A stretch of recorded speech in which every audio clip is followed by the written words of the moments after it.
Telugu flame YouTube channel ఇప్పుడే subscribe చేసుకోండి. ప్రముఖ బుల్లితెర నటి శిరీష తెలుగు బుల్లితెరపై ఎన్నో సీరియల్స్ లో నటించి ప్రేక్షకులని ఎంతగానో అలరిస్తున్నారు. నాటి అడగక ఇచ్చిన మనసు సీరియల్ నుండి నేటి మా ఇంటి దేవత సీరియల్ వరకు ఆమె ఎన్నో సీరియల్స్ లో ప్రేక్షకులని అలరించారు.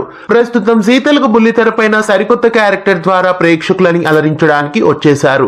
ప్రవల్లిక అనే క్యారెక్టర్ లో శిరీష పడమటి సంధ్యారాగం సీరియల్లో ఎంట్రీ ఇచ్చారు. గతంలో ఆర్కే మలినేని డైరెక్షన్ లో ఈమె పుత్తడి బొమ్మ, స్వాతి చినుకులు సీరియల్స్ లో నటించారు. మళ్ళీ చాలా కాలం తర్వాత ఆర్కే మలినేని డైరెక్షన్ లో ఈమె ఎంట్రీ ఇచ్చారు. ప్రస్తుతం శిరీష ప్రవల్లిక అనే క్యారెక్టర్ లో పడమటి సంధ్యారాగం సీరియల్లో ఎంట్రీ ఇచ్చారు. ఈమె గతంలో రఘురామ్ కి ప్రేయసి అన్నట్లు తెలుస్తోంది.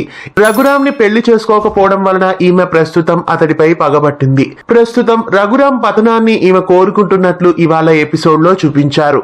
కథని ప్రొలాంగ్ చేయడానికి ఇప్పుడు ప్రవల్లిక క్యారెక్టర్ ని తీసుకొచ్చారు. ఈమె కట్టు బొట్టు అంతా చూస్తుంటే మేఘ సందేశం సీరియల్లో అపూర్వ క్యారెక్టర్ ని తలపించే రీతిలో ప్రస్తుతం పడమటి సంధ్యారాగం సీరియల్లో ప్రవల్లిక క్యారెక్టర్ ఉన్నట్లు తెలుస్తోంది.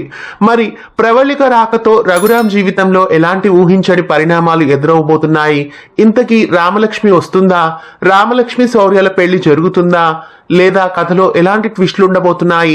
పడమటి సంధ్యారాగం సీరియల్ ను ప్రతిరోజు రాత్రి 8 గంటలకి జీ తెలుగులో మిస్ కాకుండా చూడండి.